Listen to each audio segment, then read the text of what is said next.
மிக பெரிய கல்வாயில் மெதுமாக மூடத் தொடங்கியது. அதற்குள் சோர்வடைந்த அவர்களின் தோழர்கள் சிக்கிக் கொண்டார்கள். பிறகும் அவனை பார்த்து சிலர் கேலியாக சொன்னார்கள், நல்ல வேளை, நீ உன்னை நீயே கொன்றுவிட்ட. பையனே. மீகோ அவனை பயமுறுத்த முயலவில்லை. அங்கே இருந்த அனைவரும் கடந்த 3 ஆண்டுகளாக இந்த பெரும் எப்போதும் மாறிக்கொண்டே இருக்கும் மேஸில் சிக்கியிருந்தார்கள். இதுவரை யாரும் வெளியேற வழி கண்டுபிடிக்கவில்லை. ஒவ்வொரு மாலையும் அந்த கல்வாயில் மூடப்படும். அடுத்த நாள் காலை வரை அது திறக்கவே திறக்காது.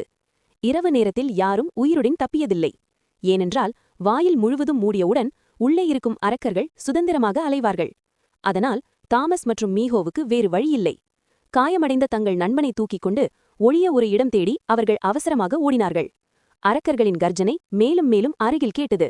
அச்சமயம் சுவரின் ஓரத்தில் வளர்ந்திருந்த கொடிகள் தாமஸின் கவனத்தை ஈர்த்தன.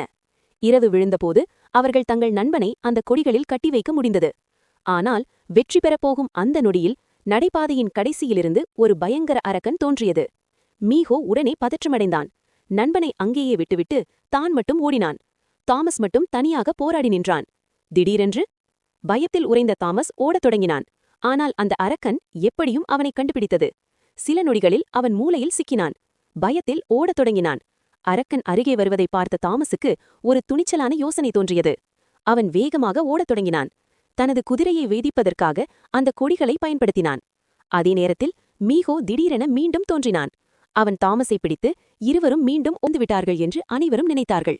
அனைவரும் அங்கிருந்து செல்லப்போகும் தருணத்தில் ஒரு அதிசயம் நடந்தது. இருவரும் திடீரென தோன்றினார்கள், காயமடைந்த தங்கள் நண்பனை தூக்கிக் கொண்டு. அனைவரும் அதிர்ச்சியில் உறைந்தார்கள். ஏனென்றால் அவர்கள் வந்ததிலிருந்து ஒரு இரவு கூட யாரும் இந்த மேஸில் உயிருடன் தப்பியதில்லை. ஆனால் தாமஸின் தோற்றம் அந்த புராணத்தை உடைத்துவிட்டது.